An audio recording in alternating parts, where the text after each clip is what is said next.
Hallo zu einer neuen Praxisfolge von Reptil TV. Mein Thema heute hier einmal Frostfutter versus Lebendfutter. Das möchte ich heute ein bisschen behandeln. Vorneweg erstmal generell, also in Deutschland darf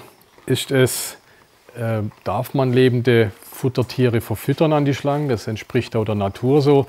Der Tötungsvorgang ist schnell und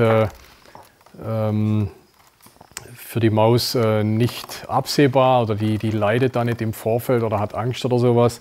Also kam plötzlich und schnell. Ich glaube, es ist eine sehr, ich weiß nicht, ob man von human sprechen kann, aber eine sehr humane Art zu töten.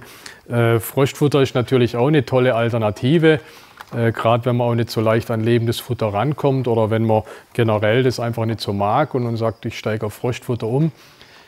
Die Tiere selber, die meisten Reptilien mögen oder präferieren minimal mehr das lebende Futter, das muss man einfach so sagen.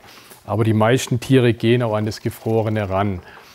Wie man das macht, da komme ich kleiner drauf. Was ich jetzt noch vorab sagen muss, es gibt Länder, also die Schweiz zum Beispiel, die erlaubt gar nicht die Lebendfütterung. Da bin ich dann natürlich gezwungen, auf Frost umzusteigen. Ich glaube, in der Schweiz darf man nur bei Ausnahmen, wenn das Tier schon verenden würde oder gar nichts anderes frisst, dann darf man auf Leben greifen.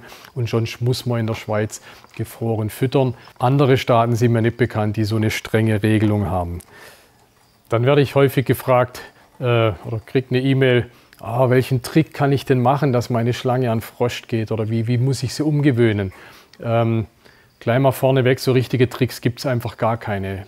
Die meisten Schlangen gehen an Frostfutter, würde ich sagen. Es gibt aber wirklich welche, die verweigern das ihr Leben lang.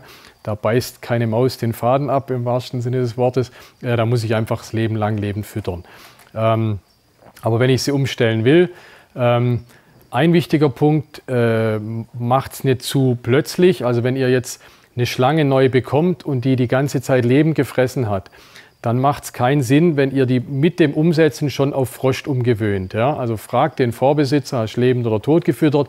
Wenn der zu euch sagt tot, dann ist natürlich gar kein Problem, dann könnt ihr sie weiterhin tot füttern. Sagt er hat immer lebend gefüttert, dann würde ich euch raten, dass ihr die ersten 2-3 Mal auch lebend füttert. Ne? Die Schlange kommt ja ins neue Terrarium, die hat eine neue Umgebung.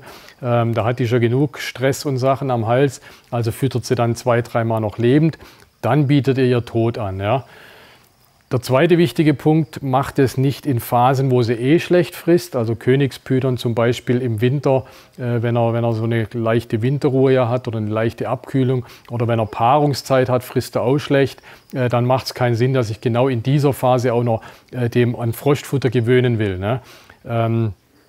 Die meisten Schlangen haben Phasen, wo sie wirklich super gut fressen, oft auch im Sommer, wenn es schön warm ist, Terrarium schön warm ist, dann fressen die richtig gut. Dann nehmt so eine Phase zum Umgewöhnen, ja, da habt ihr die besten Chancen. Dann noch als kleinen Trick vielleicht, der manchmal gehen kann, wenn ihr jetzt eine größere Schlange habt, die auch 2-3 Mäuse frisst, gebt die erste lebend und tut dann eine tote hinterherlegen. Also während die noch die lebende am Fressen ist, legt eine tote hinterher.